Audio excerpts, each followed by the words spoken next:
What's up, guys? All right, injuries for today. Nick Martin still in the protocol.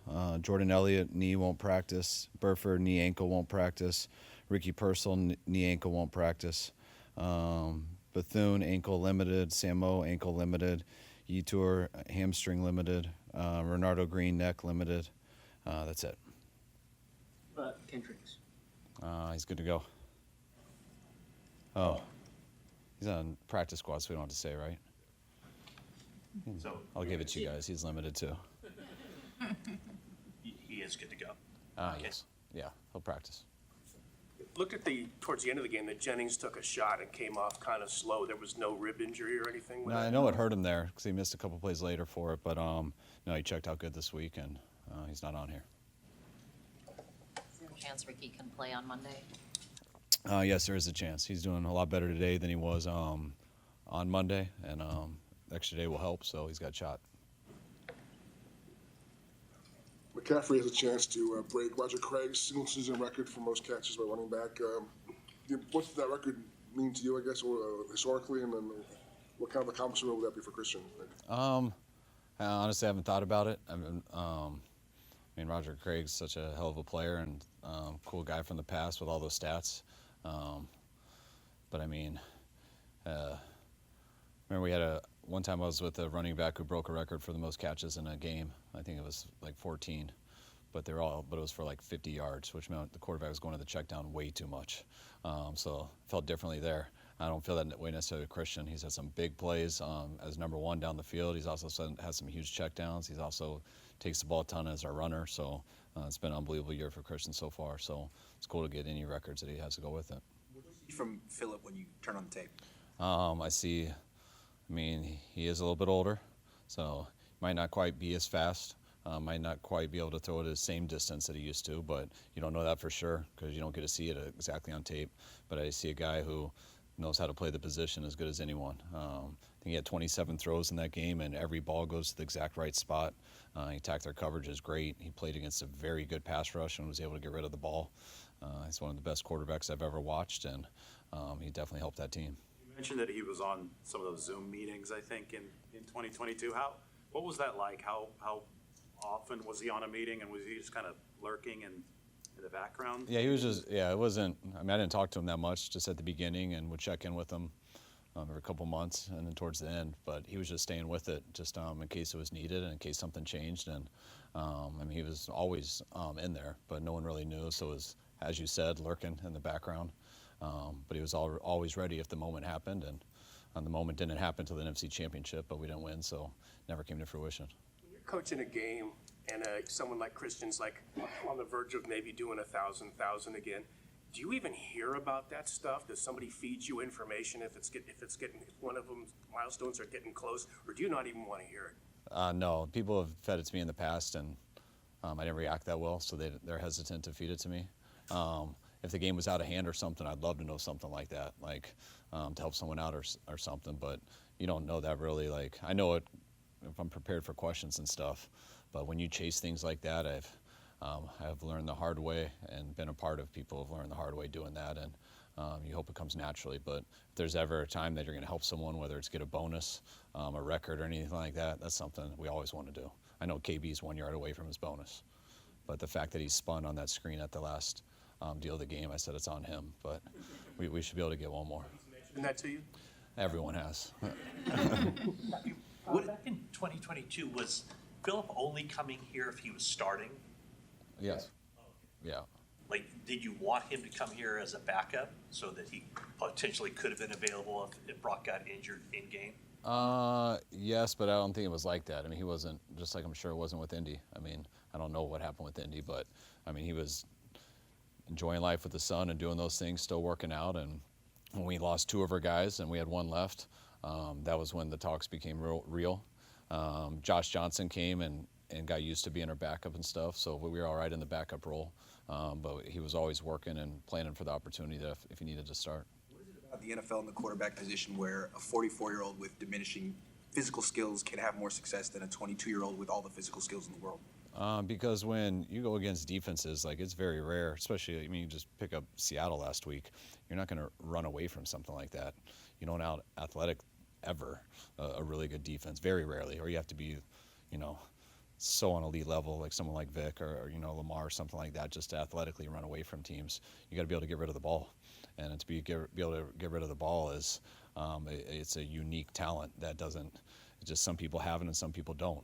Whether it's vision, whether it's arm throwing angles, whether it's mental processing, like whether it's just your feel and clear mind in the pocket. But when things are moving fast at an elite level, you don't athletically. It's really hard to get away from those guys. It's about getting rid of the ball and letting someone else do it. What's your level of concern with the run defense right now? I mean, yeah, it hasn't been good enough. We know we need to do better, especially with the challenge coming up this week with such a great running team. I mean, I can sit here and make excuses for stats and things like that, but it hasn't been good enough. So we work on it schematically. We work on it individually with players and stuff like that, and we're hoping we can have a better showing this weekend. Makes Taylor in that run game so successful. I mean, one, they have a great O-line. They have, to me, as good of a group of receivers as far as they have all the elements of, they all have size to block, they have speed, and they all have very good hands. Their tight end's very good, so they're very good around them. And then you just look at the back.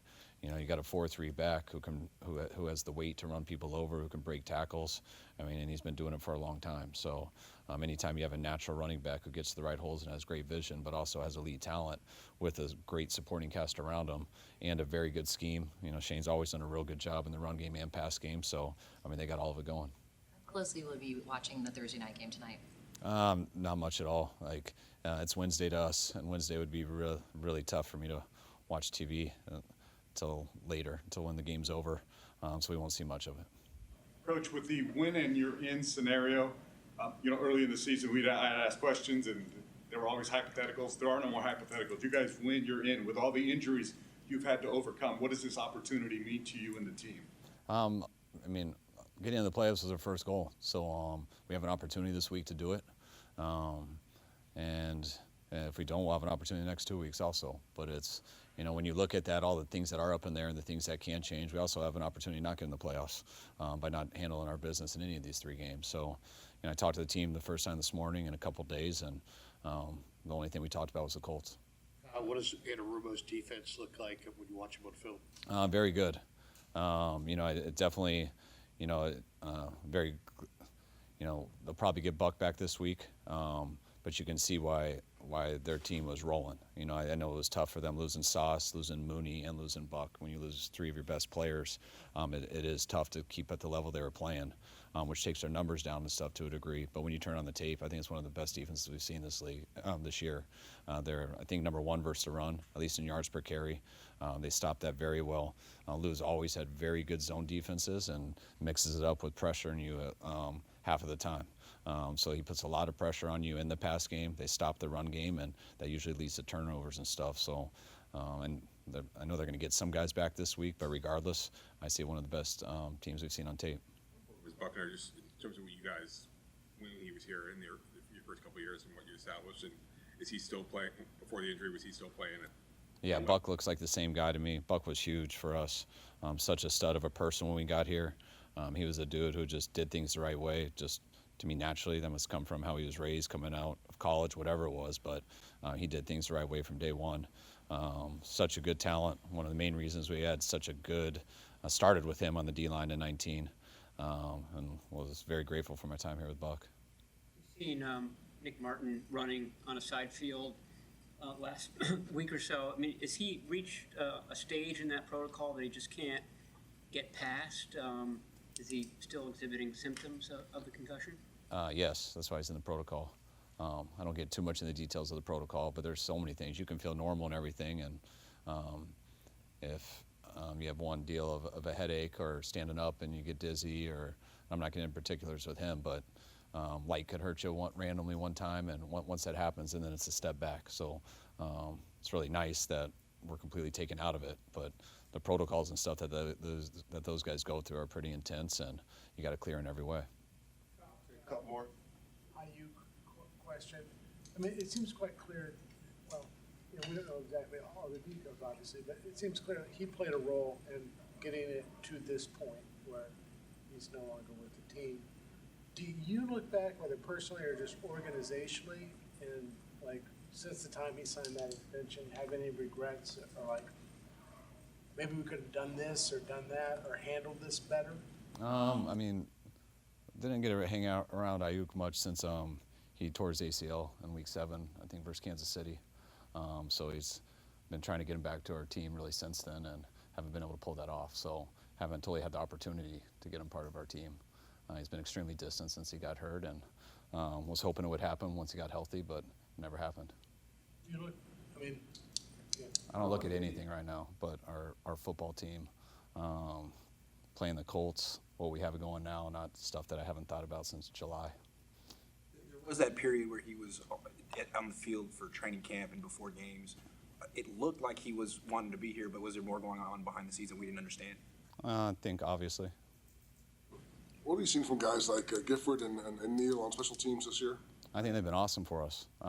Studs, both of them. Neal's been, to me, one of the better players in the league at his role. Gift's been huge at it, and he's also filled a good role for us on defense. Anything else, guys? All right, thanks, guys. Thank you.